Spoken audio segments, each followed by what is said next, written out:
me also. It's got a green light and sort of metallic-like. It's all shiny on the outside. The engine is rough idling. I've got it set at 23, 24 and the thing is coughing. My intentions are to go to King Island, Melbourne. That strange aircraft is hovering on top of me again. It is hovering and it is not an aircraft.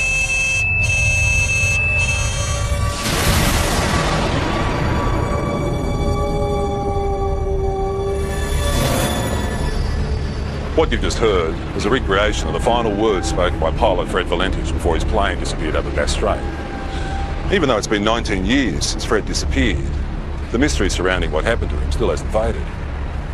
He just vanished without trace, and his family believed he was taken by an unidentified flying object. Recent years there's been an explosion of UFO sightings in Australia. Whenever you mention the topic, people seem to have their own theories and opinions, or even their own stories. It was orange like a sunset, and it was just spanning across the road. I can't move now. Moving forward in time through the experience. Then this tall dark being just appeared in front of the craft. I mean, it looks like a traditional, every day of the week, comic book flying saucer. They had large almond-shaped eyes, small bodies, legs and arms, and sort of grey in appearance. I think it's the first time in my life that I could identify of anybody telling me that they were scared they were going to die. Saying that this thing was only just down the bottom of your street. You could see that it was out in the water, it was sucking up water. Yeah, I believe it's a UFO. There are between 400 and 500 reports a month of UFOs in this country. Now, obviously a lot of them can be explained, but about 10% prove to be true mysteries. Tonight you'll hear from people who've had these experiences. They're just normal Australians who can't explain what they saw.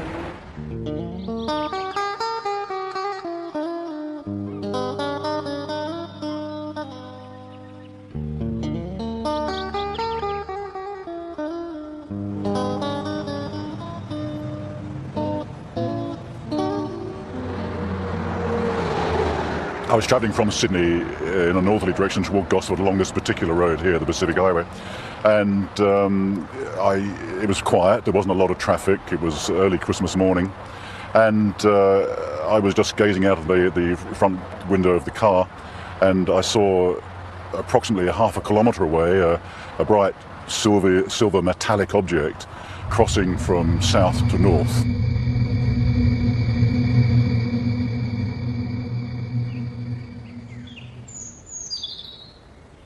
I stood here not believing my eyes, because where I sit I can see the open water, and I just couldn't believe that this thing could appear on the water. It was some kind of craft, but it was completely surrounded in lights underneath and all around, and it just looked like a carousel. It wasn't anything flat.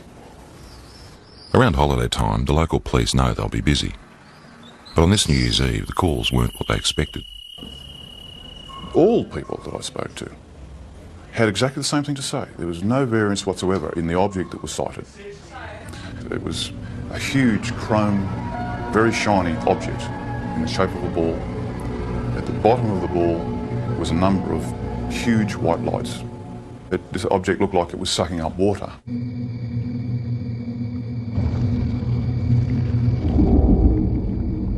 Some calls were quite frightful in their voice.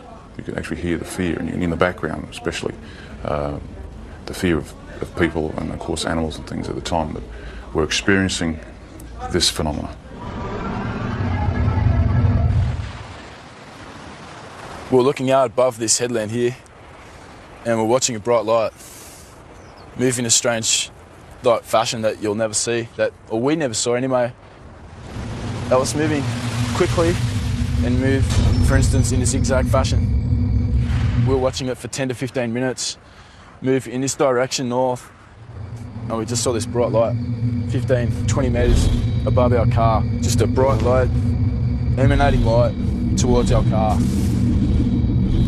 It was just awesome. All of a sudden I saw these lights come out of the water, like a cylinder, and flash. And the top of the water was all lit up. And as that light was up, I could hear the rushing of water, movement of water, and then the water being raised up, and then shortly after, down comes the water on top of the lake. I noticed this rather bright light that seemed to be on the right-hand side of the car, and it seemed to be following us for quite a while. And then all of a sudden it turned and went at a right angle right across the expressway in front of the car. It was large, round. It seemed to have a stream of sparks flying out the back of it. I don't know what it was, but it was most peculiar. After the initial New Year's Eve reports to police, the local Sun Weekly newspaper got hold of the story. There were hundreds more people at home that obviously thought they'd seen something quite out of the ordinary, but were too scared maybe to come forward and actually say that they'd seen something. Our office, the day the report hit the streets, was amazing. We had caller after caller saying they'd seen the same thing. A lot of the witnesses were retired academics, some were policemen, nurses, school teachers, Sunday school teachers, lawyers, business people, some of the leading business people in the area. They were all people that had everything to lose and nothing to gain by even coming forward and making a report. All the people who actually saw it hovering over the water described these 4 or 5 shafts of bright white light coming down to the water and literally penetrating the water rather than reflecting off it. We also had descriptions of the water seething underneath it. Some people said it frothed, some people said it foamed, some people said it was steaming up. Overall, I'd imagine there'd be probably 3 dozen telephone calls on the night. Well, police, aren't we? In particular, Sergeant Wenning remembers one very distressed caller. He told me he had been woken up from a deep sleep with thunderous noise and bright lights, dogs barking. His children had come into his bedroom screaming. He was saying that this thing was only just down the bottom of his street. He could see it was out in the water, it was sucking up water. The sound was like a million hummingbees. He didn't know what was going on. We investigated officially with the local aircraft, aerodromes, with the Air Force, with air traffic control, and again could come up with no explanation. While everyone could describe what they saw, no one seems to have the answer to exactly what it was or where it came from. There was moving in waves in the sky, which could only be described as a UFO. When you see something like this, there's a sure knowledge that you're looking at something that is beyond your experience. I'm not young, and people might think, oh, you're a bit strange, seeing things and had imagination. No, I've got imagination, but not like that. Not when I see something that I see. I know I saw it. At first I thought, well, maybe it's some type of meteorite, but it was too large, it was travelling too slow, and turned a right angle, which I know meteorites aren't inclined to do. I was just bewildered how something could appear and disappear in the thin air practically. Well, I honestly don't know what they saw. We've gone right through all the realm of possible explanations, which leaves it as what a UFO truly is, a flying object which we cannot identify by conventional means. There's a saying that seeing is believing, and it certainly applies to UFOs. The most intriguing personal accounts come from people with no real interest or belief, until it happens to them.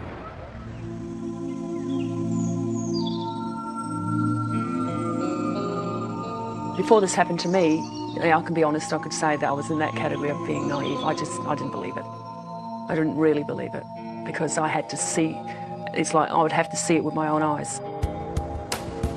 Grace's experience starts in the early hours of the morning, travelling home with 3 girlfriends. Victoria, who can't be identified, was one of the women in the back seat.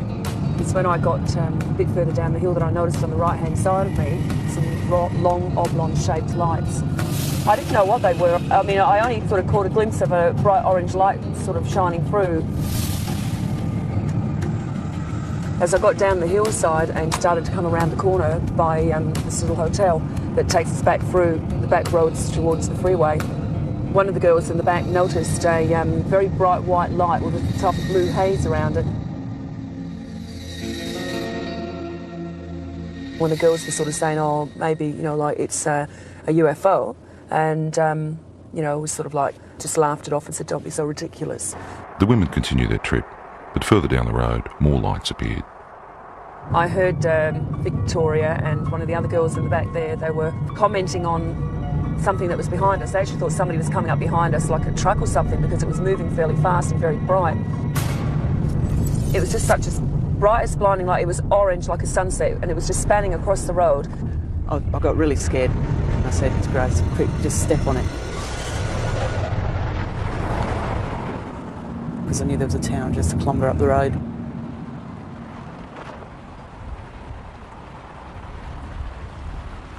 as we got closer into the middle of this car parking area and looked up, we could see this ship. Well, that's what you'd have to call it, because it was, definitely not an aeroplane, and it was something from definitely not this world, that's for sure. It sort of moved across from this direction straight over the top of us.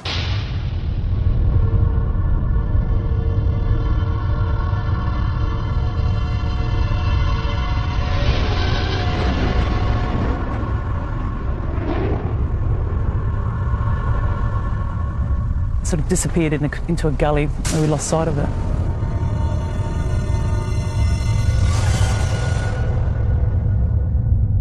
We were scared for our safety. I mean, I've got to be honest, I think it's the first time in my life that I could identify of anybody telling me that they were scared they were going to die. Because I was. When I got to the opening of the drive here, the other girls noticed that there was something else up, some activity up there in the sky. We were still scared. We didn't know what they were either. They seemed to be moving in a direction that this other craft had gone over and gone down. So the first thing you think of, just pull in someone's driveway. And as I pulled in, the light was so blinding it actually was hurting our eyes to look at it. Then I noticed a figure coming. It wasn't a human, it definitely was no human, that's for sure. I felt threatened by it. I felt really, really threatened by it. That was the closest thing I've ever experienced, the thought of actually, coming close to death, I suppose, which sounds pretty silly, but the fear that I had was like that, like I wasn't going to see my family again. And the weird thing is that it's not the normal thing to talk about and for people to accept. But, it's been 3 years now, and I still feel very distressed by it. In the weeks, I felt a lot of doubt with what happened to Grace. I didn't believe it, truly believed it, because I hadn't experienced anything like that myself. So I didn't show it either. I mean, I didn't show that I didn't believe it, because I think it was important that I looked like I was supporting her, so that otherwise, she might go sort of, off the rails if she didn't feel she had some support from her husband. But 2 weeks later, those doubts disappeared. What's work? Late one night, they were both woken by their distressed 15-year-old son. He was dead set that he had presence in his room. There was somebody in his room. And one thing that he kept saying at that time was that, can you hear that sound? And he kept pointing up to the ceiling. And we could hear this low drone sound. I knew then I'd heard that sound before. We got back into bed and I was laying there. And I thought, do I lie here and just let this thing go through and just, try and wipe it off as another bad experience, or do I actually get up and look, and if it is what I think it is, then maybe my husband will be able to see for the first time and he will believe. I just couldn't believe what I was seeing. When you see an object that's just sort of floating through the air, right, at slow pace, and you think to yourself, oh my God, it struck me as, being awesome. It's just something unbelievable. It was a relief that he was able to see this thing, and all I kept saying was that was the thing that was there the night when I was with the others. Certainly by its nature, by the characteristics of the way it just hovered across the house at a slow pace, nothing man-made. Not from this country, not from this earth, I should say. Even though Grace and her husband ended up experiencing the same craft, their ways of coping with it differ. You either accept it or you don't accept it. And I tend to say now, after I've seen it with my own eyes, I accept it, but I don't, harp on about it and talk about it. And if it's just one of those things that you try and leave as a part of your life that's happened, and let's get on with things, let's move on from here, you see. And that's how I sort of try and treat it, rather than try and find an explanation as to what it is. Yeah, I really don't have a theory yet. It's basically, it's more the fear. Again, I don't know why, because I'm still here and I am healthy, but the fact is it's just a worry, because you don't know. You just don't know. What do you reckon it is? Got no idea. Images of UFOs caught on video over the years tend to raise more questions than they answer. They are visitors. Yeah? Yes, UFO. Working out whether there is something out there has intrigued researchers for years. There's no doubt that there is a physical dimension to this UFO phenomenon, and it appears to involve some form of technology, and many cases certainly suggest that we're dealing with an exotic technology that might be something certainly foreign to our environment. When a Melbourne photographer saw images like these, he was interested enough to go on standby to try and capture on film whatever was buzzing the sky over Narre Warren in June 1996. I got the phone call and I was told that the lights were spinning across the tree line over the homes. What I did was put the camera onto the object, allowing it just to come into frame, hit the shutter, count to 20, stop, wind, move the camera to the next part of the frame, start the shot, count to 20, let it go, and so forth. The first night, the result of the photographs showed just light trails of this object going across over the tree line. The second night, with higher speed film and higher magnification lens, is where we actually captured the shot of the disc.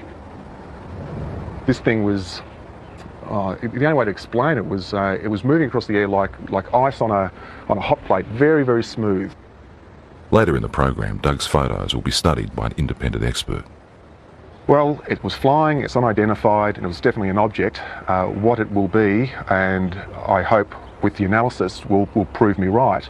But yeah, I believe it's a UFO. In the UFO community, the term hypnotherapy is like a buzzword. It's the thing to try if you feel you have secrets of the past to unlock. While mainstream medicine doesn't necessarily recognise it, people who've had UFO encounters believe it helps.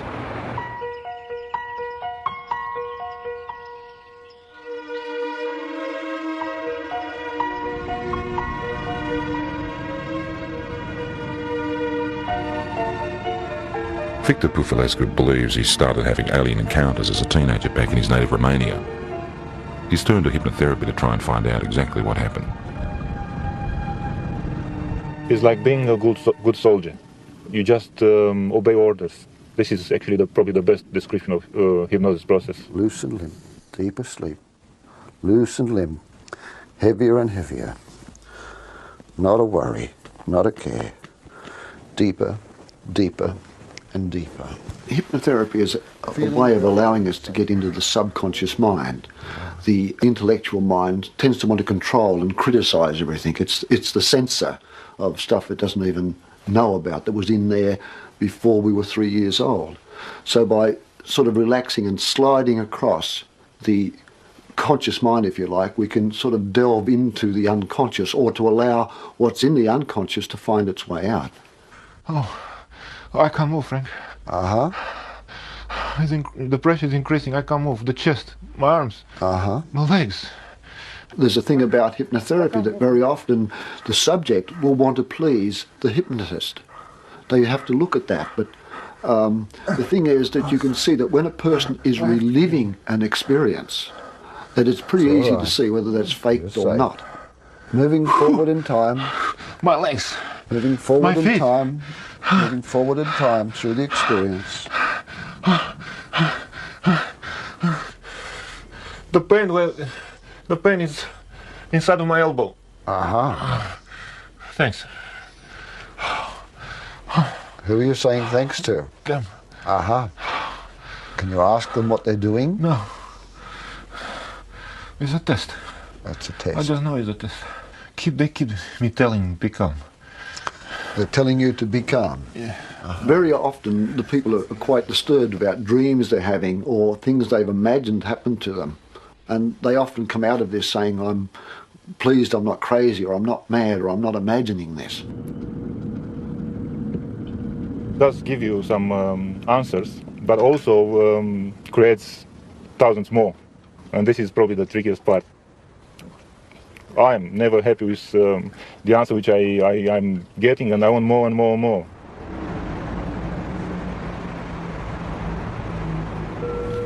Just relaxing as much as you can with every breath. Just feeling a sense of calm. From 1992, there was a very strong correlation with awakening psychically and with my healing work to having these experiences. Elizabeth Robinson is a spiritual healer and therapist who says she's been having extraterrestrial experiences since childhood, but is only now starting to accept them. I mean, when they started with me, I thought, my God, this is bizarre. You know, this is crazy. This is in the realm of science fiction. But I know now I've had to work through that and struggle with it, and I've denied it like hell for 5 years. And I can't deny it anymore. Elizabeth says she started seeing creatures like these around her home in Perth in 1992. There were 3 beings standing there. They had large shaped heads, bigger at the top to the chin at the bottom, large almond-shaped eyes, small bodies, legs and arms, and sort of grey in appearance. But they looked at me with a sense of intent and intelligence. Soon after, Elizabeth's daughter talked of being visited by a lady during the night. Elizabeth believes it was one of the same beings. And I looked down on the desk, and here was a drawing of this being, this same being that I had seen. And I said to Jessica, who did that? Because I knew that at 2.5, her drawings were scribble drawings. And she said, oh, that's the lady. I tried to rationalise it, but I knew that I wasn't imagining this stuff. You know, there was something in me that told me that there was more to these experiences. They're looking at me again. Elizabeth then turned to hypnotherapy to try and uncover what she couldn't understand. This session was recorded last year with visiting American UFO researcher John Carpenter. I don't want to give the baby up. What seems to have come up in hypnosis is that I've had children taken from me, babies taken from me that are growing up on crafts. And this is just absolutely bizarre, you know, talking about this. I mean, you talk about this, but, you know, at first you struggle with it. I mean, you can't fully comprehend this, but what I could comprehend was the emotion around it. I know what they're doing. They say it's time. They tell me with their mind. The emotions are so real, they're raw, you know, the grief is there, the terror is something like I've never felt before. They're just doing what they're doing. What are they doing? They're getting the equipment ready. Part of the reason why they're involved here on Earth is to help us awaken, but there seems to be some sort of reciprocal type of arrangement whereby, you know, they're coming to Earth and they're creating a new race of beings, or creating some sort of hybrid race of beings. I used to think, okay, I'm dreaming, until I used to be able to get up, go to the bathroom, make a cup of tea, come back, sit down, they'd still be waiting for me. And I think, oh. Elizabeth and colleague Mary Rodwell now run a support group in Perth for people who've had alien experiences. And this is what I mean, my business is emotional trauma. That's why I'm here. And I won't deal with fantasy. I can't deal with fantasy. So it's about emotional trauma. These people are stressed quite desperately with fear and anxiety about a lot of things that they only have a vague idea often about, but often is because they remembered being taken. I went 3 months with barely any sleep. If you remember, I told you about 11 or 12 weeks, barely any sleep. Most of them just want to live an ordinary life. They don't want this to happen. So for them to have the chance to at least talk about it and release all the anxiety and fear around that as much as they can around talking about it, it seems that through that there is real healing. For me, I became very frightened that I would be labelled crazy or, you know, hallucinating, whatever it was, and that I couldn't have somebody to relate this experience to that would honour my experience. Elizabeth has always kept journals about her experiences, which she is now using to write a book. I saw a grey being appear, white-grey colour. In the dream, I was searching for my son, even though the child dream of trying to run away from several grey beings, but as fast as I ran or wherever I really don't expect someone to be able to say, absolutely, you know, this is real, because, you know, you always doubt yourself, but you know that it's real, and you have to come to some point and stop denying it, and that's what I'm starting to do. Sorting out the facts surrounding UFOs can be tough. Unless, of course, there's something that science can put to the test.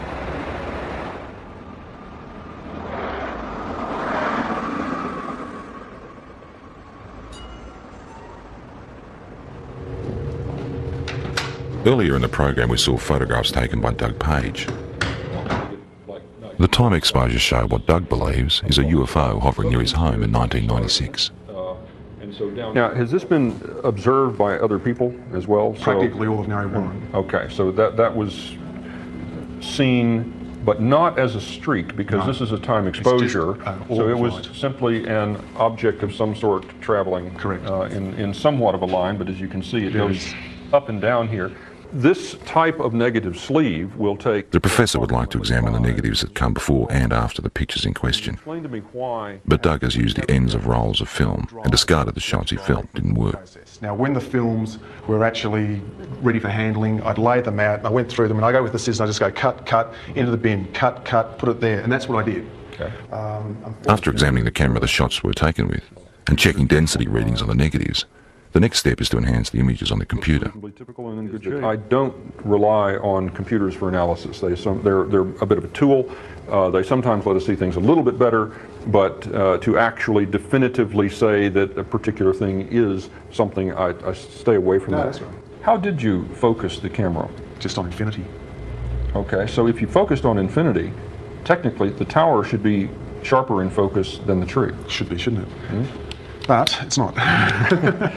Interesting question, isn't it? It's a good one. The only trouble is there's no sort of guarantee, of course, in the darkness that it hasn't moved off set either, but I had that set for infinity. Okay. With some of the technical questions out of the way, it becomes an issue of individual Very perception. specific things here. I see a disc-shaped object. I see something with a rim. Okay, there is definitely a lip. There are what appears to be lights. There's big, there's another small one in between, another one. So we've got something that is geometrically laid out. You can see a texture, and you can see definitely on the dark side of it something. So something's in shadow. I mean, it looks like a traditional, every day of the week, comic book flying saucer. My first impression of this when I saw it, again, was a trumpet, a circular object here, that we have a bell shape that comes out, like so. This is unexplained optical either artifact, phenomena, or reality, or could be an object, but it is totally undefinable.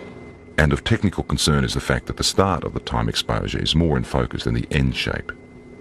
Does it make any sense to you that if this was moving and it's decelerating, would that have a bearing on the shape of the line? If it was slowing? Because no, it shouldn't. It should be exactly the same sharpness. Despite question marks over issues like that, the professor is able to reach some conclusions. I don't believe that it's been faked. I think it is probably something that was traveling through the air. What it would be, I wouldn't know, and there's no indication from the photographs that would give me any clue. There are points there that I haven't considered, such as the object, could well be a phenomenon that that I've never heard of. So I mean, we've got to keep an open mind.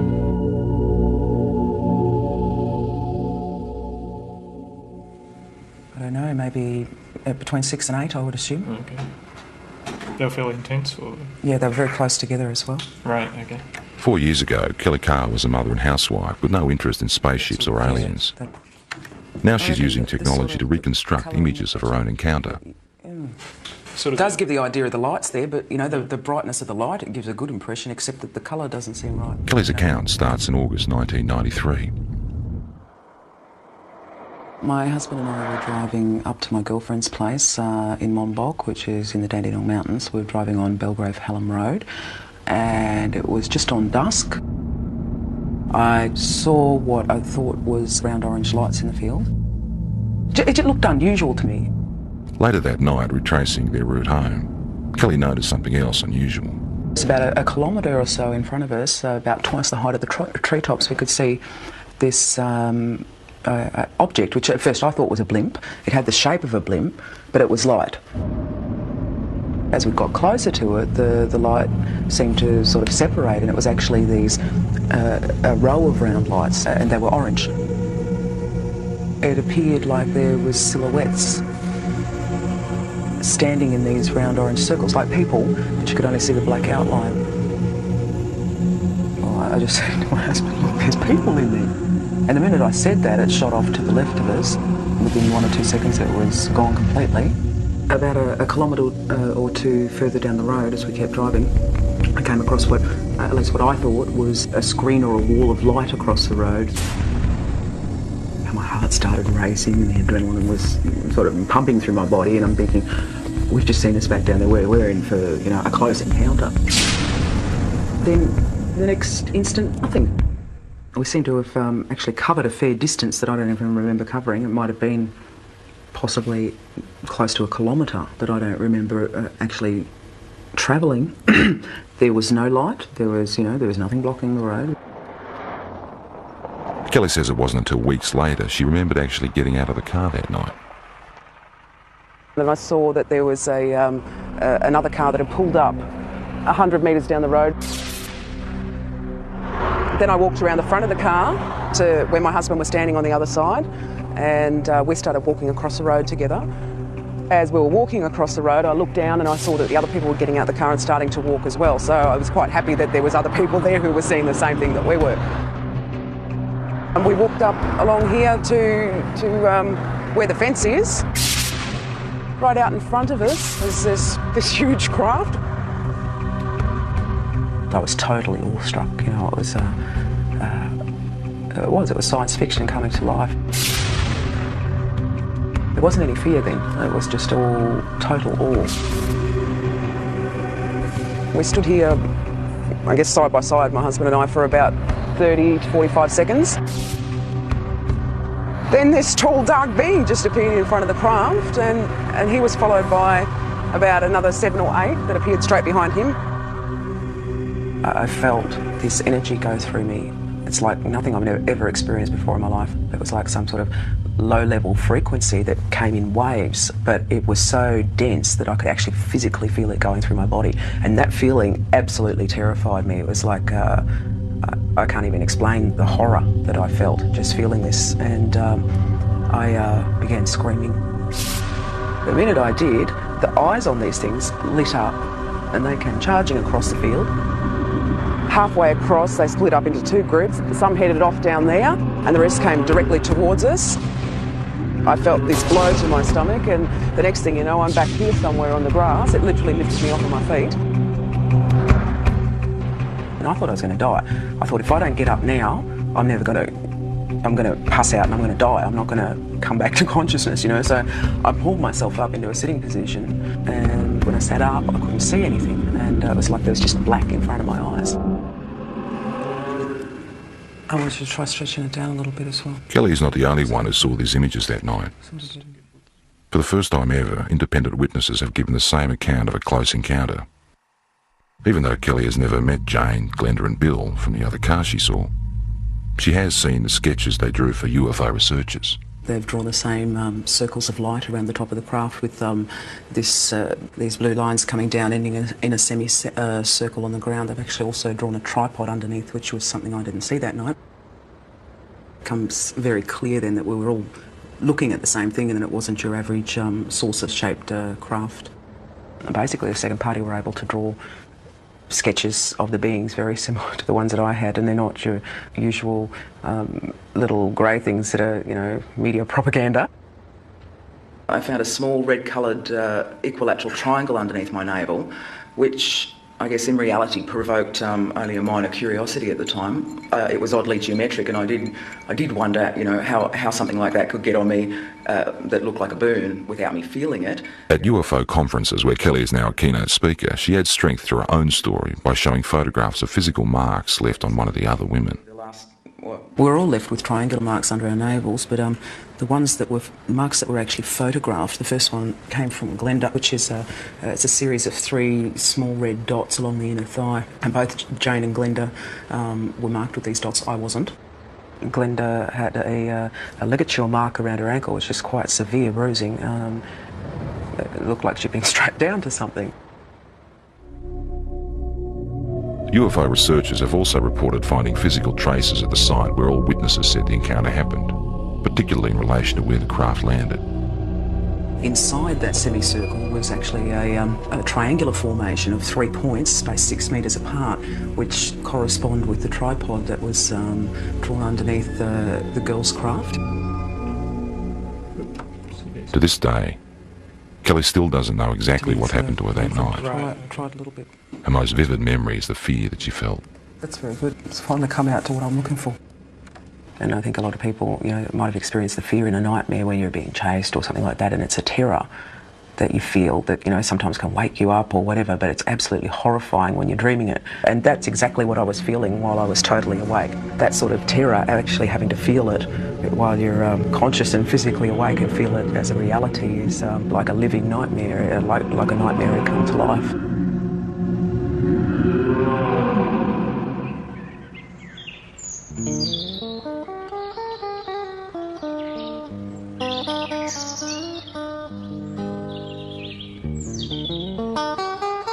We've moved out onto 138 acres. We don't have electricity. We use all our own fuel, like for both our fires. We're in the process of trying to become self-sufficient as far as food's concerned. We just lead just a very different lifestyle. Denise Borrett says it's her encounters with strange beings that have helped her make the decision to live this way. There's one of our missing. I believe at the moment that they're giving us quite a dire warning about what's happening to the planet and what's going to happen to us unless we actually wake up to what we're actually doing. They seem to open parts of your mind that aren't opened before, and or they help you to do that. I don't know, but all I know is that I'm a very changed person since I've had my experience. Well, lifestyle changes you'd think shouldn't happen to people if these things aren't physically occurring. So I guess it's a little piece of evidence to suggest that something really startling and extraordinary must have happened to a person because of the changes that they do go through. Denise says her visitors have the ability to render her husband unconscious, so he never actually experiences the aliens, but he does have physical scars. Well, I know I've got a lot of scars on my body, and I know basically where they all came from, but this one, in that particular place, I've got no idea. I just woke up one morning and I happened to comment to Denise, I've got this funny little mark on my arm, and she had a look and she had one in exactly the same place because she said she could remember it happening. And I can actually remember them cutting it. I can remember it was like a little spatula or whatever. But again, there was no pain or anything, and the next day mine had completely healed up, whereas Les's had actually scarred. And I thought, well, they're in identical spots and they're identical size, so obviously something was going on. People who've had multiple abduction experiences very often get very concerned about the environment. They get very concerned about healthy lifestyles. They get very interested in the possibility of life elsewhere. They get very interested in promoting the message that there's something actually going on.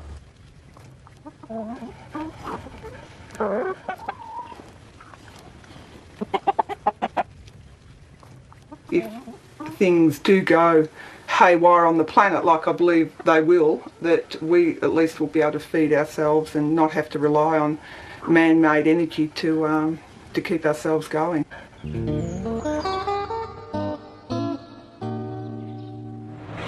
It's pretty obvious that the people that had these experiences are convinced there's more to what's out there than most of us realise. They're also the first to admit that their stories can be hard to accept. All they want us to do is be prepared to listen. I suppose people got to make their own minds up, but we can honestly say that what happened, and there's no doubt about that. Perhaps they're extraterrestrial, we don't know. Perhaps it's military experimentation. Perhaps there's new things in this earth that we don't know about. I don't know what they are. I know what happened to me, but I don't know anything about them. Well, I'd have to say that the evidence seems to be fairly compelling, that we seem to have some sort of alien life form, just in what it is. You've got to keep an open mind. And since I've accepted it, I think I've really started to see it's not really bad. There's a lot of good in what they're actually doing. And it's like they're saying to us, human beings can do so much more. We have these wonderful capacities to heal and to heal each other and to understand ourselves so much more. And we're not yet. Where they come from, I honestly don't know. I would hope that before I die, one day I find out.